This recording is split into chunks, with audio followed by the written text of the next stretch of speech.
I'd like to ask to suspend the rules to item to the agenda, and that item being the resolution that pertains to the East Avenue Bridge project. Okay, there's a request by Mr. Kites. Kites. What is it with these Greek names tonight? I don't know. It's true. I know, right? Yes, it is. For Mr. Kites to go off for a vote to go off the agenda to add a resolution. We need a 2/3 majority for that.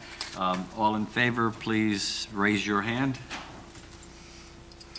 It looks like we have a unanimous decision, so, we do. Yeah, I had my hand up. So, Mr. Kites.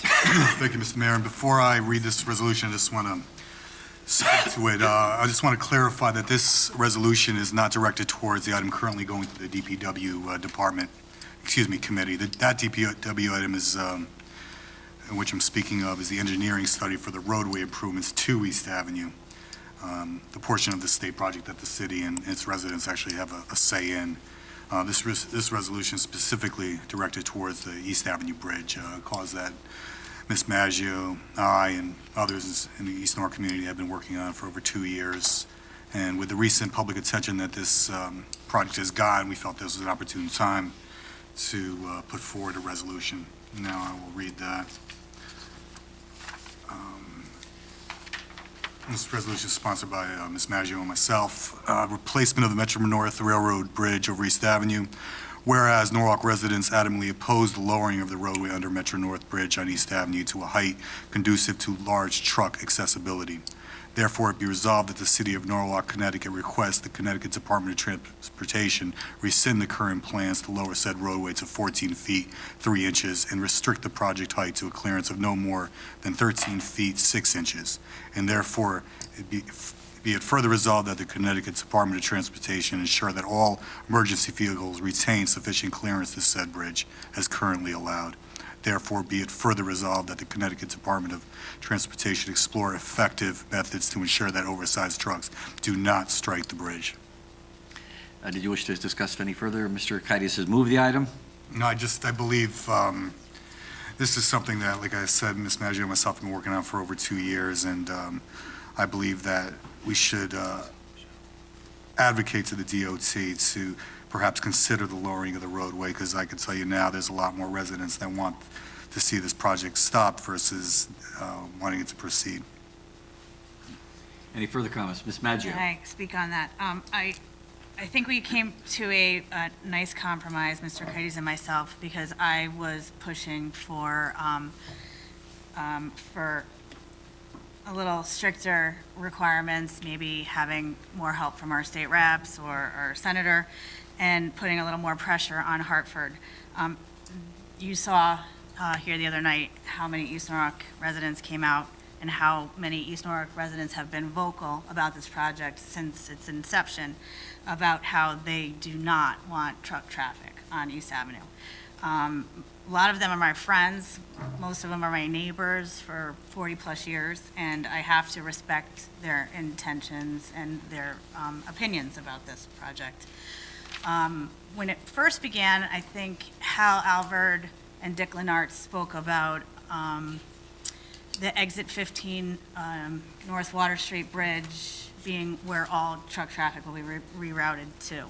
And nobody would want to get off exit 16. However, if you go on that fairway, you'll be met with speed bumps and just 2-lane traffic, and it's not an ideal truck route. So it does make exit 16 and East Avenue a lot more, I don't know the word I'm looking for, attractive to the truck traffic.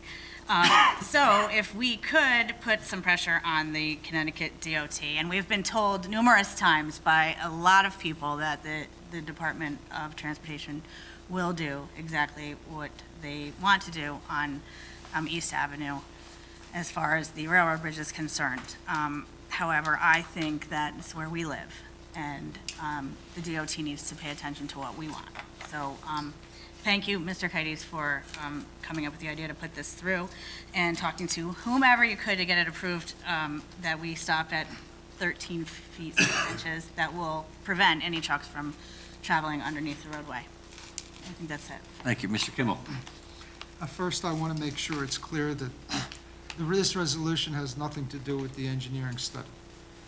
There is an item that will be coming before the DPW committee and the full council, hopefully, for $359,000 for an engineering study of a section of East Avenue with the hope of widening it. It dovetails, I think, nicely with what's going to happen to the bridge, irrespective of whatever height the clearance is. And that, in my opinion, that study is critical, and it should be supported. To get to the resolution directly, I'm going to oppose it for several reasons. One, there is the notion that there will be increased truck traffic on East Avenue at this point is based on speculation, maybe, maybe not. Secondly, although I did not agree with Hal Alford on many issues, anyone who gets off exit 16 where the traffic is going like this and cars are coming this way and you immediately hit a series of lights, that's pretty difficult for a truck. And I'm not even sure a tractor trailer, an 18-wheeler could even do it, to be honest with you. I've sat in that line queuing up to get off at exit 16 many times, and I don't recall having my vision blurred a single time by a tractor trailer. It's very narrow, it's very congested, and as soon as you make that right, you have a whole series of lights. So I'm not sure in this case that Mr. Alford was wrong. But nonetheless, it is based on speculation.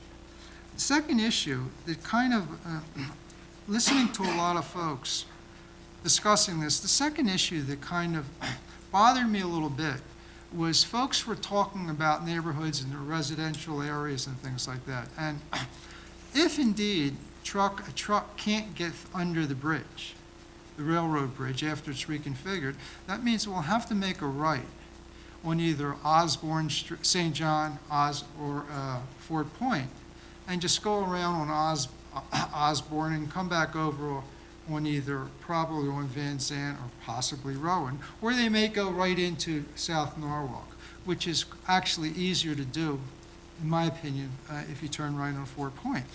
And what bothered me was that these are primarily residential neighborhoods. Primarily. It's mixed use, but primarily.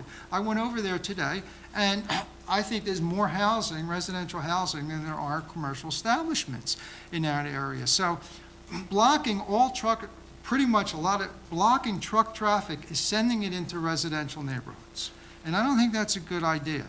Now, some folks have said, well, trucks don't really want to navigate their way on those streets. But those streets are much easier to navigate than getting off of exit 16 with trucks that large. I can tell you that pretty much for sure. So I have some reservations about creating a situation where it's going to add trucks to a residential neighborhood. So I will be voting against the resolution. I understand there's pros and cons on both sides. It's a difficult issue. I'm not a huge fan of the State Department of Education. I followed their various fiascos. Transportation. What did I say? Education. That too? Yeah, a Freudian slip. I'm not a huge fan of the State Department of Transportation, and every time they come up with projects, I'm an avid fan of Dilbert, the comic strip, and I think you have certain similarities there. You have a big pot of money, you've got to figure out how to spend it, whether the project is necessary or not. You've got to figure out how to spend the money. And that may be somewhat the case here, but bottom line is, trucks that need to go past that bridge are going to have to go into residential neighborhoods. That section of East Avenue is not residential. The improvement area, it's not residential. If you look at it, go over there. The area around the train station, okay? And the area that we are talking about, that particular area, is not residential. Thank you. Further discussion. Mr. Igneri. It's ironic that 4 years later, when I was adamantly against the Rowayton Bridge, we have the East Avenue Bridge in front of us. I totally understand where Michelle and John Kites are coming from, and while I support their effort to have some adjustment in the height of the bridge, I don't think it's going to happen. And I therefore think we should really focus now on the study that's coming, the traffic and engineering study that's coming before the council in the next couple of weeks.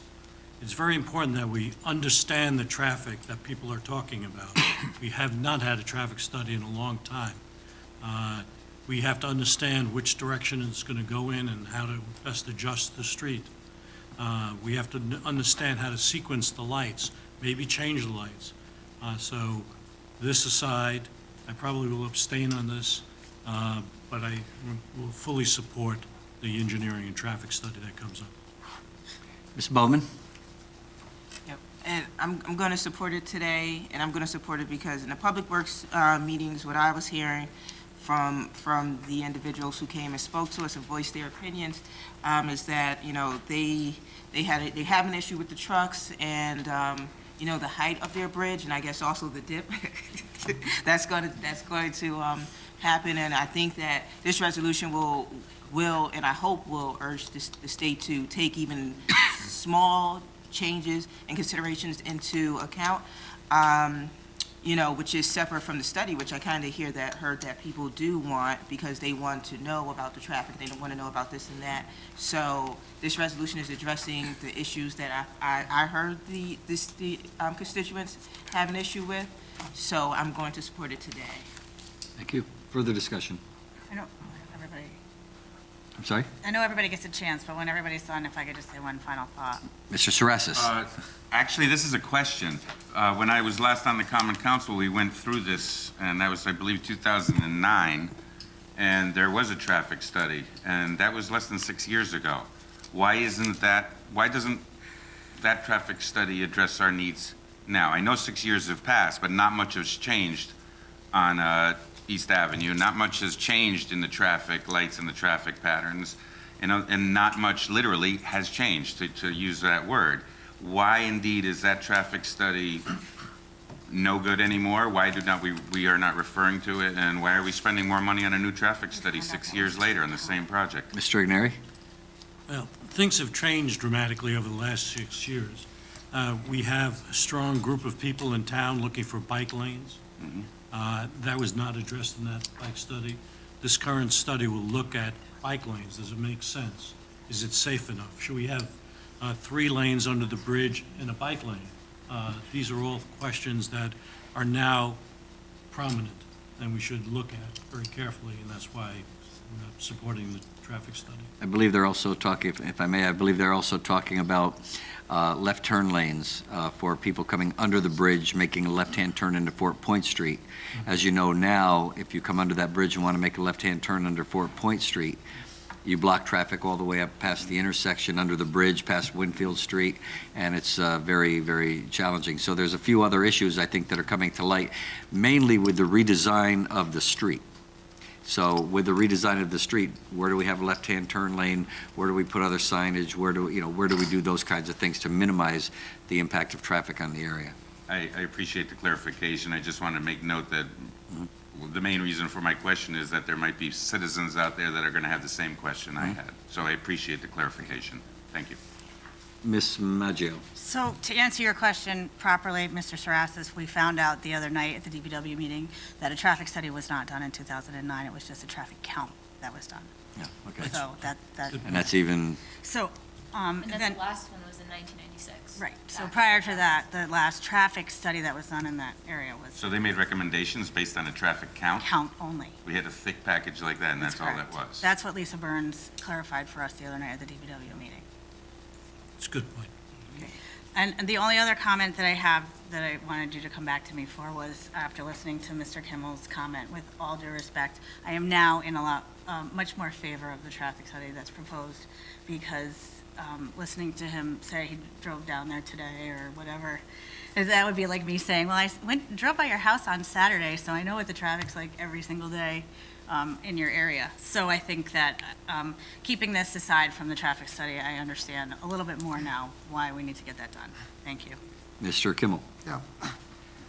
My wife and I, in separate cars for about 25 years, went from Cranberry to the East Norwood train station, there and back. The main issue when you have commuters, and this is what I tried to articulate on, several years ago on Row 8 Avenue, whenever you have a commuter station, you're going to have literally hundreds of people rushing at the same time. And we have a very dangerous situation with that bridge right now. Don't get me wrong, and I'm sure people who are arguing that the road shouldn't be lower, I'm sure we're all realize that we do have a dangerous situation with that bridge, and even just crossing the street. If anyone has tried to walk under that bridge in the snow, it's almost impossible without getting soaking wet. And when I say soaking, it's not an exaggeration. Every time it snowed, you got soaking wet, unless you waited and waited and waited in the dark during rush hour for a time when there are no cars. Plus, you had to hold on to the ice-covered railings to ensure you didn't slide down and slip and land on a car. Now, I don't know if any of you have ever done that, but if you've gone winter after winter after winter, we are dealing with a dark and dangerous and slippery situation. And in the morning, you had people who are arriving at train stations with seconds to spare, desperate for a parking lot, and running across streets. And the lighting is not proper, the stop signs are not proper. It needs a lot of work in that area. Okay, so there are hundreds of people, possibly more, who depend on East Avenue to get to that train station in a safe manner. So let's not forget that we are dealing with a big part of the city's population. Just like with the Row 8 station, we were dealing with commuters who did not live directly near the station, but they had to go into that area and leave that area almost every single day. And here we are dealing with a commuter station, dangerous situations right now. That is a beautiful area right beyond it, where, as Mr. Igneri indicated, we should look, I think there's been some talk about a village district looking at that, things like that. We got to be really careful. We got to do it right, okay? Again, so a lot of people are down there every single morning and every single evening, and their safety is paramount. So when we say, well, I don't want a traffic study, that everything is okay, that's hard for me to accept. Further discussion? Mr. Bonifant. Just briefly, everything I'm hearing tonight just it reinforces my belief that we don't need more trucks going down East Avenue. Thank you. Mr. Hempstead. Well, I wasn't going to say anything, but this got to be more interesting. Now, somebody who grew up on Edley Avenue around the corner, certainly got plenty of wet going underneath that bridge. It's going over to Roger Ludlow's elementary school in those days. I'm looking at the mayor because he knows those days and knows this as well as I do. But I think the purpose of the resolution, the way I'm understanding it, is trying to discourage trucks from going down East Avenue. As of right now, the only way you can get down to the leaf dump site or to the tankers that come out of the wastewater treatment plant have to use that section of 130, that section of road on 4 Point Street, because it's the only way you can get underneath the bridge through to South Norwalk. I know some garbage trucks have to go that way if they want to get over to that side of town to get down to Meadow Street. It's not highly used, it's not convenient to be used, that's for sure. And I think opening up the East Avenue Bridge makes it a little more convenient for trucks to get down there, which may bring more trucks. So I kind of agree that the thought process went in trying to restrict the height of the bridge is probably the right way to go, to restrict that more. It's also problematic because the right-hand turn on East Avenue in Van Zandt by the two churches there and the business, it's a lousy right-hand turn on the Van Zandt. It's very narrow, it's tough enough to get a car around there if somebody's at the stop sign and park neck there. Because the only other option is to go by Norton Place, and that's how the boats usually get down there, where they're trailing over a boat, and they have to go down Fitch Street, over to Strawberry Hill, and down. That's the only way you can get on underneath the bridge. So I'm supporting this resolution. I think it's probably the wise decision to ask for some kind of restriction. Further discussion, Mr. Livingston. Yeah, I just want to speak as someone who objected to the Row 8 Bridge project. I will support this resolution because I think it's very important that we make our feelings known to the DOTs. But I also do understand and agree that it's very important that we separate this from the other resolution coming from DPW, because in my mind, they are two very separate things, and I don't want to get in a situation where if the state pushes us through this, which is probably where it's going to come out, I want to make sure that we make the best of what may be a bad situation. So I think that in terms of the traffic study, that will help us do that. I feel that wasn't done in Rowayton. I think the bridge project itself was one thing, but the follow-on in terms of the construction was way overdone there. I think we need to address both things separately. Thank you. Thank you. Further discussion? Seeing none, all in favor of the resolution, show of hands? I don't think we need it. Okay, opposed? One in opposition? And one abstention. Mr. Igneri abstains. Did I get that right? Everybody else voted for it. Okay,